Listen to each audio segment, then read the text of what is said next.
ক্ষমতাচ্যুত শেখ হাসিনার সরকারের 4 প্রভাবশালী মন্ত্রী উপদেষ্টারা এখন রিমান্ডে। মিন্টু রোডের ডিবি কার্যালয়ে রেখে তাদের জিজ্ঞাসাবাদ করছে পুলিশ। নিরাপত্তা বিবেচনায় গতকাল 10 দিনের রিমান্ড মঞ্জুরের পর দ্বাদশ সংসদের সাবেক ডেপুটি স্পিকার শামসুল হক টুকু, সাবেক প্রতিমন্ত্রী জুনায়েদ আহমেদ পলক ও ঢাকা বিশ্ববিদ্যালয় ছাত্রলীগের সাধারণ সম্পাদক তানভীর হাসান সৈকতকে ডিবি কার্যালয়ে নিয়ে আসা হয়। পল্টন থানার একটি হত্যা মামলায় তাদের 10 দিনের রিমান্ড মঞ্জুর হয়। নিউ মার্কেট থানার আরেক হত্যা মামলায় গত বুধবার থেকেই 10 দিনের রিমান্ডে ডিবি কার্যালয়ে পুলিশের হেফাজতে রয়েছে শেখ হাসিনা সরকারের আরেক দুই প্রভাবশালী ব্যক্তি সালমান এফ রহমান ও সাবেক আইনমন্ত্রী আনিসুল হক। পুলিশ জানিয়েছে, এই হত্যাকাণ্ডের পিছনে থেকে কারা কলকাঠি নেড়েছে সেসব বিষয়ে জিজ্ঞাসাবাদ করা হচ্ছে তাদের।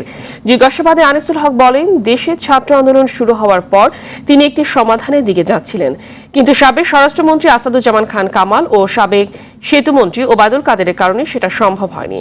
আন্দোলন দমনে তারা খুবই অ্যাগ্রেসিভ ছিলেন। এছাড়া তৎকালীন প্রধানমন্ত্রী শেখ হাসিনাও বাস্তবতা বোঝানো যাচ্ছিল না।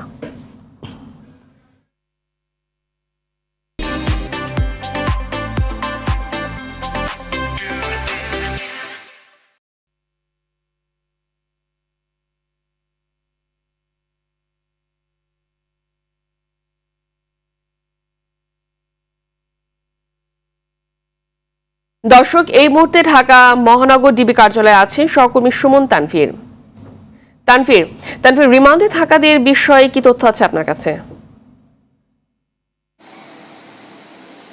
দেখেন, আপনি কিন্তু জানেন আমরা এখন যে ডিবি কার্যালয়টির সামনে আছি, যেহেতু রাষ্ট্রের বেশিরভাগ কাঠামো কিন্তু আসলে পরিবর্তন হয়ে গেছে, সেই সঙ্গে সঙ্গে কিন্তু ডিবির কাঠামোর ঠিক একইভাবে পরিবর্তন হয়েছে। অর্থাৎ এখন ডিবিতে যারা আসলে কর্মরত আছেন তাদের বেশিরভাগই কিন্তু আসলে নতুন। আগে যারা কাজ করতেন তারা কিন্তু সেই অর্থে এখন ডিবির কার্যালয়ে আসলে কর্মরত নেই, যার জন্য কিন্তু অনেক তথ্য আনতেই আমাদের আসলে বেগ পেতে হচ্ছে। তবে এতটুকু বলতে পারি যে এই ডিবি কার্যালয়ে এখন পর্যন্ত সরকারের প্রভাবশালী যে 5 জনকে নিয়ে আসা হয়েছে তারা এই কার্যালয়ে আছেন এবং সংশ্লিষ্ট থানা, অর্থাৎ যে থানায় তাদের আসলে এই মামলাগুলো হয়েছে তারা তাদের জিজ্ঞাসাবাদ করছে। এবং আমি যদি সালমান এফ রহমানের কথা বলি, আমরা আমাদের সূত্রে এখন পর্যন্ত যতটুকু জানতে পেরেছি যে হত্যা মামলায় সালমান এফ রহমান এবং আনিসুল হককে আটক করা হয়েছে, আপনার মাধ্যমে একটু দর্শকদের জানাতে চাই যে এই মামলাটি কিন্তু আসলে তাদের সরকার যখন আসলে ছিল সেই সময়ের করা মামলা এবং সেই সময়ে এই মামলাটি করা হয়েছিল। এবং এই মামলা এজাহারে যেটি বলা হয়েছিল যে আসলে একটি শাহজাহান যার নাম ছিল সে গুলিতে মারা গেলেও তাকে কিন্তু বলা হয়েছিল যে বিএনপি জামাতের নেতাকর্মীর দ্বারা তারা আসলে প্রহার হয়ে মৃত্যুবরণ করেছে।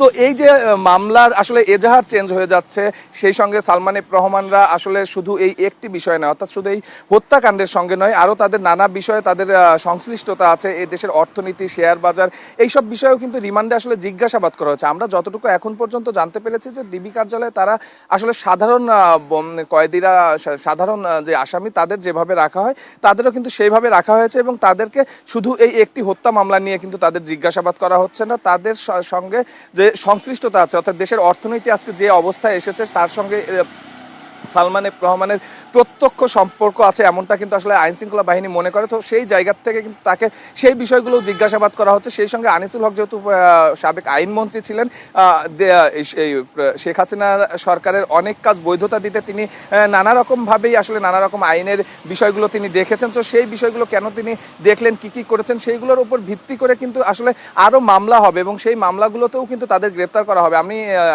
গ্রেপ্তার দেখানো হবে।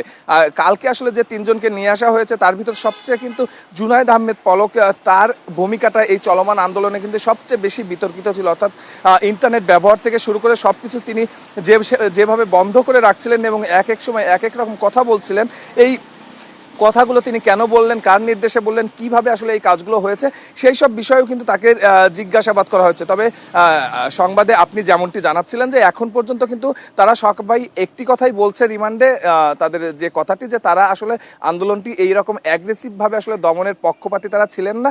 তবে সাবেক সেতুমন্ত্রী এবং আওয়ামী লীগের সাধারণ সম্পাদক ওবায়দুল কাদের এবং সাবেক স্বরাষ্ট্রমন্ত্রী আসাদুজ্জামান খান কামাল তারা আসলে চাচ্ছিলেন অ্যাগ্রেসিভভাবে এই আন্দোলন দমাতে, যার জন্য কিন্তু পরিস্থিতিটাই সৃষ্টি হয়েছিল। এবং তারা এটিও বলছেন যে আসলে সাবেক ক্ষমতাচ্যুত প্রধানমন্ত্রী শেখ হাসিনা, তাকে আসলে পরিস্থিতি আসলে বোঝানো যাচ্ছিল না যে পরিস্থিতি আসলে কোন দিকে যাচ্ছে, যার জন্য কিন্তু আসলে সবশেষ এই যে অ্যাগ্রেসিভ কিংবা এত মানুষের মৃত্যু, সেই মৃত্যুগুলো ঘটেছে। অর্থাৎ বলাই যায় যে তারা আসলে দিন শেষে আসলে নিজেদের দায় এড়ানোর চেষ্টা করছেন, কিন্তু কোনোভাবেই আসলে আইন শৃঙ্খলা বাহিনী বলছে যে তাদের দায় এড়ানোর কোনো সুযোগ নেই। শুধু এই একটি মামলা নয়, তাদের আরও তাদের জিজ্ঞাসাবাদের পর আরও মামলা হবে, সেই মামলাগুলোতেও কিন্তু আসলে তাদের গ্রেপ্তার দেখানো হবে। তো ডিবি কার্যালয় থেকে আসলে এই ছিল আমার কাছে সর্বশেষ।